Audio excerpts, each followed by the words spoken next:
It's about a group of pensioners who are friends at a sort of local bowls club, something that happens all over the country.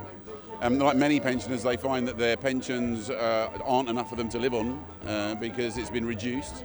And so by accident almost, they carry out a robbery and then decide that they can combine a caravan tour of National Trust properties, which is something they've always wanted to do, with robbing banks along the way to try and provide for all of their friends and save their bowls club. It's an idea I'd had years ago, about 10 years ago, and from a short film idea.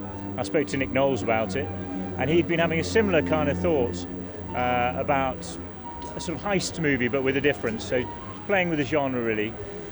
I guess the guys you would least expect to rob a bank are a bunch of pensioners, so it's kind of fun to work on. We sat down 7 years ago in a hotel in Bristol and wrote the movie, and then spent the next 7 years trying to raise the money and raise the cast, and wanted to make sure we had the really, really good cast for it. And we've got a fantastic cast of wonderful British actors now. So he sent me the script, and I just thought it was the most delightful, unusual, a bit quirky, which I like, story. And so I said yes.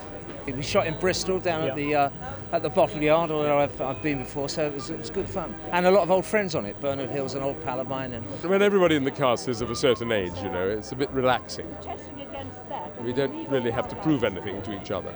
It's a comedy, and as I said, there's a serious theme, but it's really about having respect for people who have grown old and contributed to their taxes and all the rest of it all their lives, and that they should be decently treated, and that their old age, when they're very vulnerable anyway, shouldn't be diminished because they can't afford to actually look after themselves properly. Valuing our older people and the wisdom they have and the ability they have not to, older people tend to become invisible. They feel lonely and they feel invisible, and of course they're not. They're a wealth of great wisdom and experience, and we need to make more of our elderly. I'm not suggesting they go out and rob banks, but I think the thing is, if you push people really hard and push them past the point, if they've been law-abiding their whole lives and you push them really hard, sooner or later they'll break and they'll step over the line, and that's what this movie's about, really.